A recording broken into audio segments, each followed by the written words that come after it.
ഒരു ബിസിനസ്സിനെ സംബന്ധിച്ച് ഏറ്റവും പ്രധാനം എന്ന് പറയുന്നത് അതിനൊരു സ്ട്രോങ് ഫൗണ്ടേഷൻ കൊടുക്കുക എന്നുള്ളതാണ്. കാരണം ഒരു സ്ട്രോങ് ഫൗണ്ടേഷൻ കൊടുക്കാൻ സാധിച്ചാൽ അതിലൂടെ നമുക്ക് വലിയൊരു എക്സ്പാൻഷൻ, വലിയൊരു ഫ്യൂച്ചർ തന്നെ ഒരു ബിസിനസ്സിനകത്ത് കൊണ്ടുവരാൻ സാധിക്കും. നമ്മുടെ ഈ ബിസിനസ്സിൻ്റെ ഒരു ഫ്യൂച്ചർ ഡെവലപ്മെൻറ്റ് എന്ന് പറയുന്നത് വിത്തിൻ 6 ഇയേഴ്സ് കൊണ്ട് നമുക്ക് കേരളത്തിൽ അറിയപ്പെടുന്ന one of the best dairy brand ആവുക എന്നുള്ള വലിയൊരു സ്വപ്നത്തിലാണ് നമ്മുടെ ഈ തുടക്കം കുറിക്കുന്നത്. നമ്മുടെ മലബാർ ഏരിയയിൽ ഏറ്റവും പൊട്ടൻഷ്യൽ ആയിട്ടുള്ള കാലിക്കറ്റ്, ഹെഡ് ഓഫ് കാലിക്കറ്റ് സിറ്റിയിലെ ചേവരമ്പലത്ത് നമ്മുടെ കോർപ്പറേറ്റ് ഓഫീസിൻ്റെ വർക്ക് സ്റ്റാർട്ട് ചെയ്യാൻ സാധിച്ചിട്ടുണ്ട്. അൽഹംദുലില്ലാ.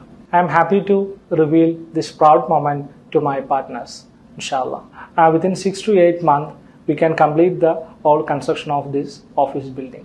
നമ്മുടെ പ്രൊജക്റ്റ് ലൈവ് ആവുന്നതോട് കൂടി അതിൻ്റെ ഭാഗമായി നമ്മുടെ കമ്പനിയുടെ ഓണായിട്ടൊരു കോർപ്പറേറ്റ് ഓഫീസ് കൊണ്ടുവരാൻ സാധിച്ചത് എന്നുള്ളതിൽ എന്നെപ്പോലെ തന്നെ എല്ലാ പാർട്ട്നേഴ്സിനും അത് അഭിമാനകരമായിട്ടുള്ള ഒരു കാര്യമാണെന്ന് വിശ്വസിക്കുന്നു. A big thanks to all my partners and we are hoping to get this support in the future as well.